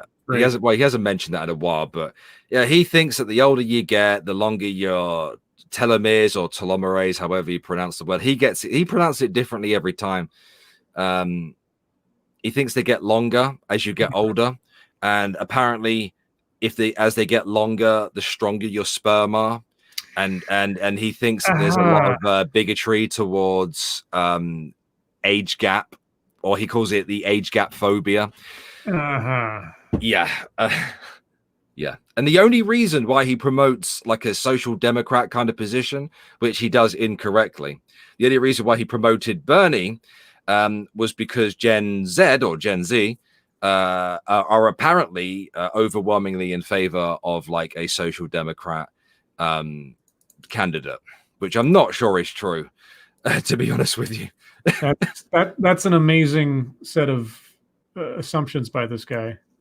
Yeah, he just, if he thinks something will give him a greater chance at acquiring a girlfriend who is within the 18 to 24, because that's how he says it over and over and over again. Yeah, he'll latch onto it. Sounds like a creepazoid. Yeah. But I thought I'd just pop on. Wish you congratulations. I appreciate it. Thank you so much, man. Yeah, thank you for having me on. Thank you for sending the invite, mate. And here's to maybe another 4, maybe another 6. Oh, we'll see. I got to go through at least one more presidential administration, I figure. Well, yeah, that's a fair shot. Just to make it an even pair. But dude, have a good rest of the day on your show. Take care. I got to figure out a way. I want to have you on a TEDx sometime if I can figure out the time zone stuff. As long as it's about something like either ADHD or just degeneracy, I'm happy. I will see what I can do just for you. I come on, it shouldn't be that too difficult, should it? Like I say, I'll see. I'll keep my eyes open. I'll see if I can find something that will fall into that, or at least I can at least stretch slightly into that category. Okay. All right. Thank you very much, mate. I'll speak to you soon, Scribe. Yeah, you take care. Thanks, man. Take care. Have a good day. Bye-bye. Bye-bye. Thank you. This is Kyle. There's one province in Japan that has the age of consent at 13, and even then it's not usually enforced. I don't want to think about that. I put a link to Alex's channel in the chat there, guys. But I think I'm going to wrap things up, guys. I'm actually running a little bit out of steam. I didn't sleep all that well, and I think might be losing my voice a little bit.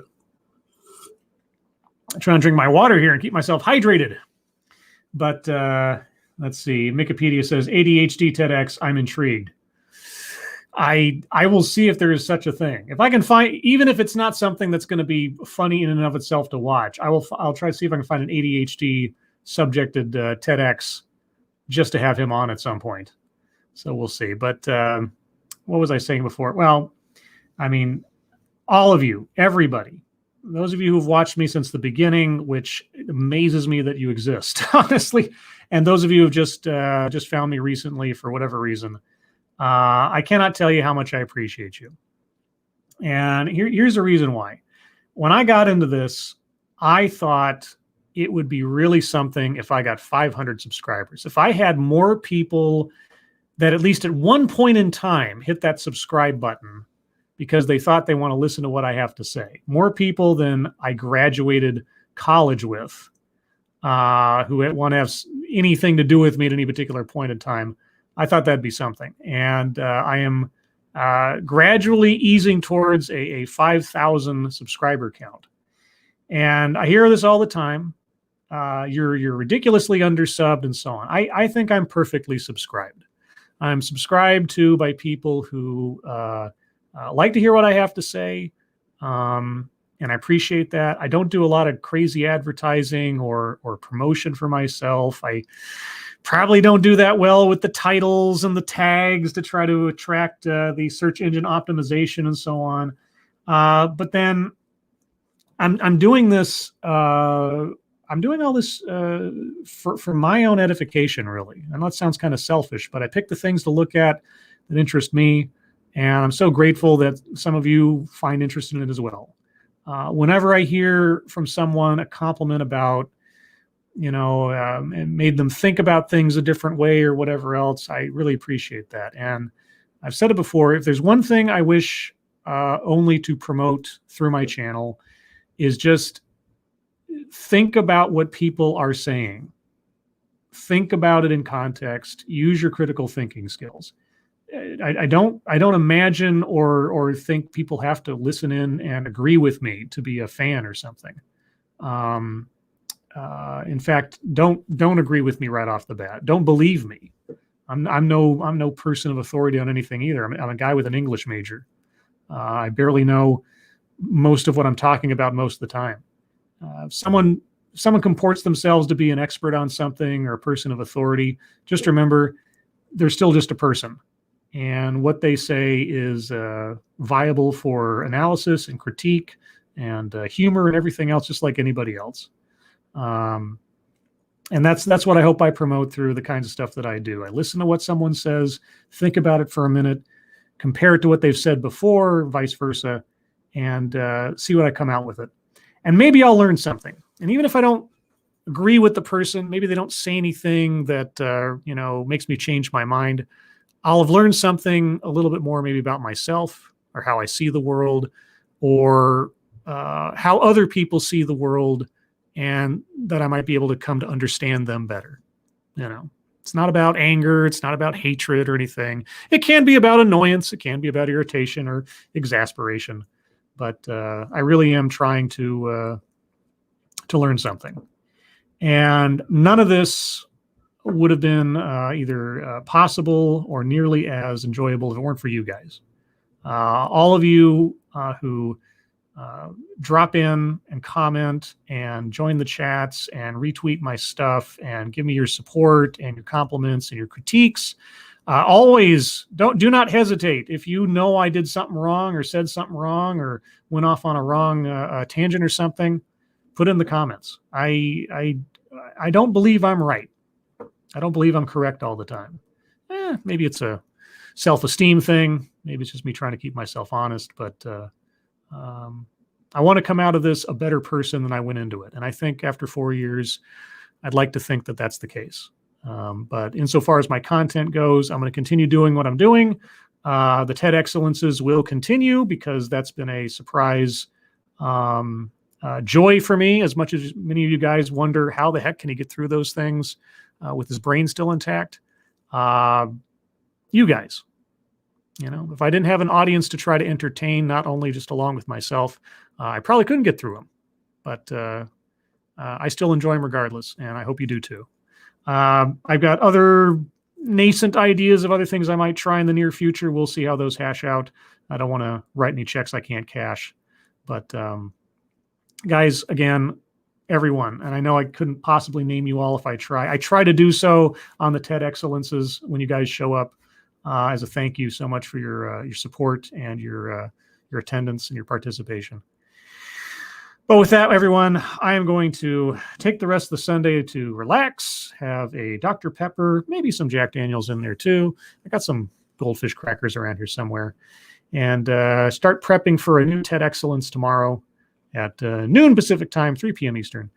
Jordan 250, thank you so much. Number 1, Dogcat Fox. Oh, Dogcat Fox. And the average apathetic American, thank you so much. On break, Scribe is awesome. Back to work. Thank you, average apathetic American. I appreciate it. But Jetix, yes. Jordan 250, Mike R, A13 or AL3.